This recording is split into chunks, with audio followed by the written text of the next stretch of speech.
Assalamualaikum warahmatullahi wabarakatuh. Waalaikumsalam Alhamdulillah, warahmatullahi hamdan katsiran thayyiban mubarakan fi kama yuhibbu rabbuna wa yarda.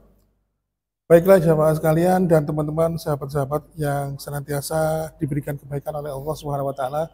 Saat ini saya bertemu dengan Ustadz Iqbal, suatu kesempatan yang jarang atau mungkin bisa terlaksana karena selama ini kita hanya komunikasi lewat WA aja Iya, saja. Ya. nggih.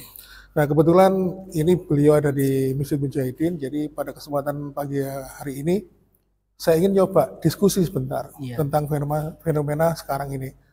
Ini Ustadz, sebenarnya saya kan sering melihat beberapa tayangan di YouTube misalnya ya, itu mereka dengan bangganya diwawancara dengan konten yang sedikit menceritakan dengan perselingkuhan, dengan bangga menceritakan bahwasannya yang bersangkutan itu menggauli ibu kosnya misalnya begitu. Itu gimana menurut pendapat Ustaz? Ya itu mungkin berawal dari pergaulan dulu. Iya. Jadi apalagi faktor-faktor kenakalan khususnya kepada anak remaja itu biasanya mereka ini cenderung kepada faktor lingkungan. Yang kedua faktor teman. Nah, terkadang banyak kasus-kasus seperti itu ya, bahkan mereka itu terkadang suka mengumbar kemaksiatannya dalam media. Nah, ini yang paling parah, apalagi anak muda. Termasuk misalkan salah satu contohnya tadi, saya mengambil contoh lain, itu bagaimana anak muda sekarang itu ketika berduaan di tempat remang-remang, dia selfie, ya kan, terus upload story. Nah, ini kan sebuah kemaksiatan yang sudah dilakukan secara terang-terangan, walaupun hanya lewat media. Nah, melalui itu ya banyak sekalian ikhtiar-ikhtiar yang harus kita lakukan.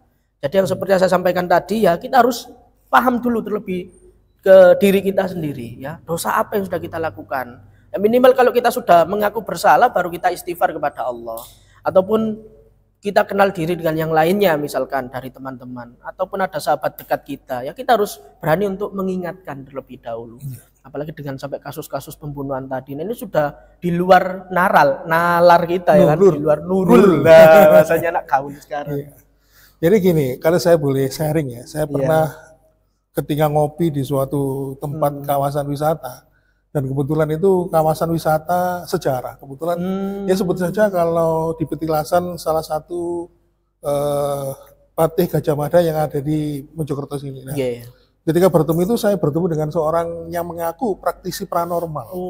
Terus beliau mengatakan, saya ini punya channel YouTube, ini channel YouTube saya. Terus, akhirnya saya mikir gini, mereka aja yang berani menyebarkan kemungkaran, kezaliman ya, menyebarkan paham kesesatan, itu berani menguapkan dirinya dengan bermain media sosial. Ya. Terus gimana? Kira-kira ini sebagai orang yang katanya kita ini bergerak di jalan dakwah, apakah kita harus juga bermain medsos juga misalnya untuk mengimbangi itu semua, Ustaz? Iya, itu perlu. Menurut saya itu perlu, apalagi saya lihat di Masjid Mujahidin ini adalah konten-konten medianya itu sudah luar biasa. Konten-konten dakwanya itu sudah luar biasa, sudah kuat.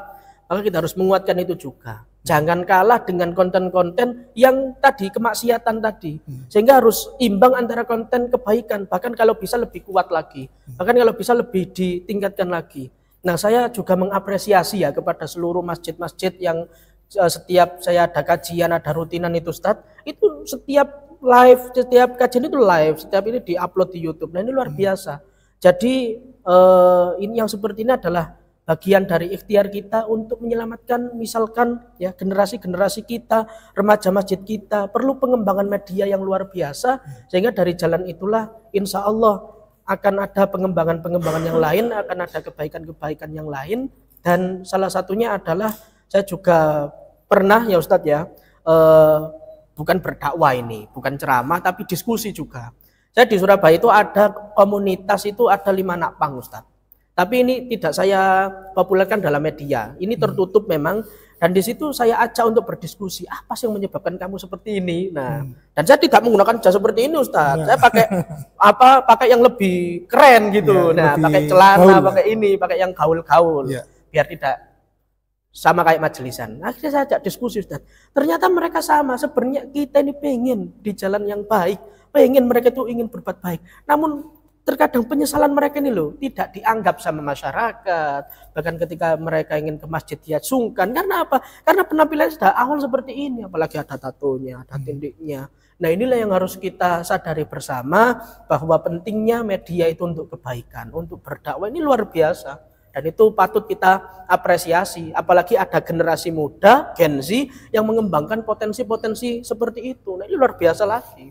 Dan akan menjadi dorongan bagi kita. Jadi gini, berarti memang perintah kita dalam beragama, apalagi sebagai seorang pendakwah ya, penyambung lidah Rasul katakanlah begitu. Iya.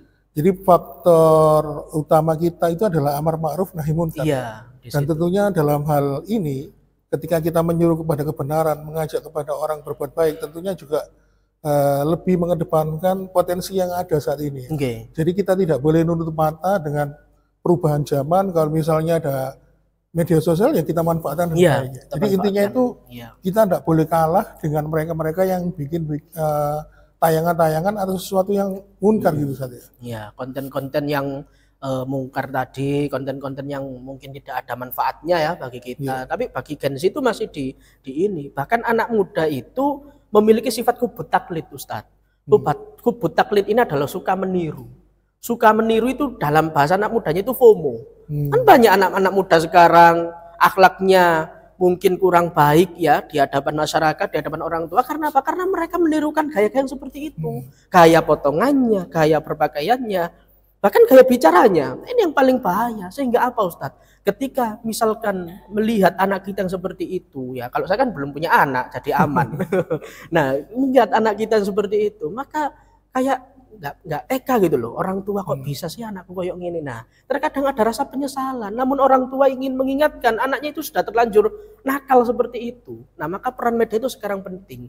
Bagaimana TikTok kita, YouTube kita ini FYP-nya itu adalah FYP yang kebaikan. FYP ceramah, FYP keterampilan, anak pelajar mungkin edukasi, kan seperti itu tidak masalah ya. Jadi tidak hanya berdakwah, namun edukasi pembelajaran. Misalnya kita kesulitan dalam mata pelajaran matematika, di YouTube ada banyak rumusnya. Jadi edukasi juga perlu ya, mengedukasi, mengambil sebuah kelebihan dari apa yang sudah kita minati di hobi kita itu. Jadi kalau saya boleh mengambil kesimpulan dari yang Ustadz sampaikan tadi, media sosial itu seperti katakanlah bisa dikatakan sebagai permisalannya seperti sebilah mata pisau saja.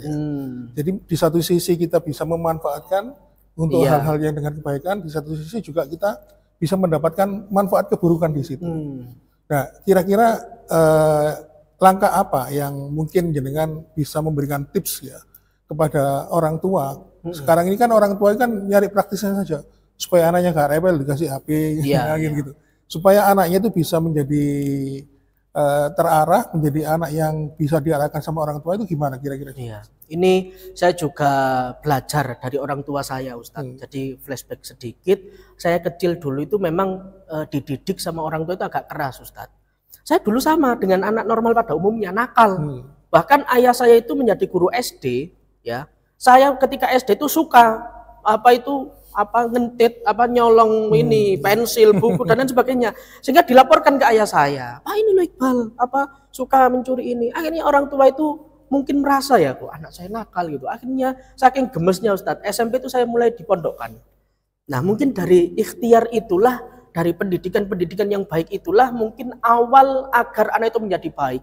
Jadi pilihlah pendidikan, ataulah pilihlah suatu lembaga yang baik yang di situ akan ada perantara untuk kebaikan yang akan datang. Yang kedua, orang tua saya itu paling tidak suka melihat anaknya itu tidak ngaji. Saya tak pernah melihat emas saya itu tidak ngaji, itu dipukul sama sandal itu. Jadi saya menilai itu semuanya, ini adalah bukan pukulan yang bentuk kezoliman, bukan.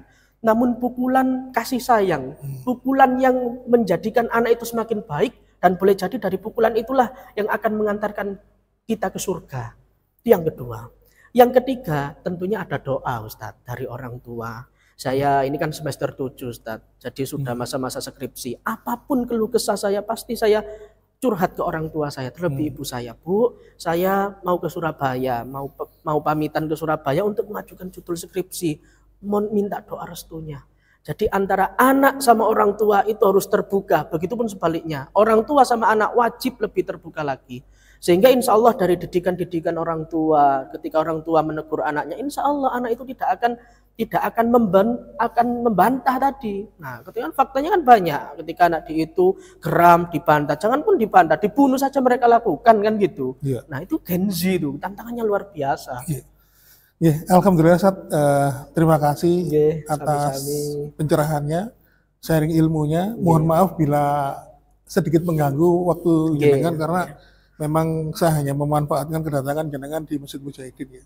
Dan tentunya kesempatan ini juga mungkin jarang sekali ke depannya nanti karena kita juga mungkin juga banyak kegiatan. Baiklah teman-teman sekalian, ini perbincangan kita yang singkat dengan Ustadz Muhammad Iqbal Rahman. Beliau adalah seorang dai muda yang saat ini masih menempuh pendidikan strata 1 saat ini, sedang mendekati skripsi ya. Kita doakan mudah-mudahan pengajuan skripsinya dan ujian akhirnya lancar, diberikan kelulusan dengan nilai baik, dan tentunya ilmu yang beliau emban, ilmu yang beliau gali dalam masa perkuliahan bisa semakin bermanfaat untuk umat ini. Dan sekali lagi terima kasih Ustaz. Sami-sami. Saya ucapkan, baiklah teman-teman sekalian, terima kasih telah menyimak perbincangan kami. Baiklah, saya akhiri, wassalamualaikum warahmatullahi wabarakatuh. Waalaikumsalam.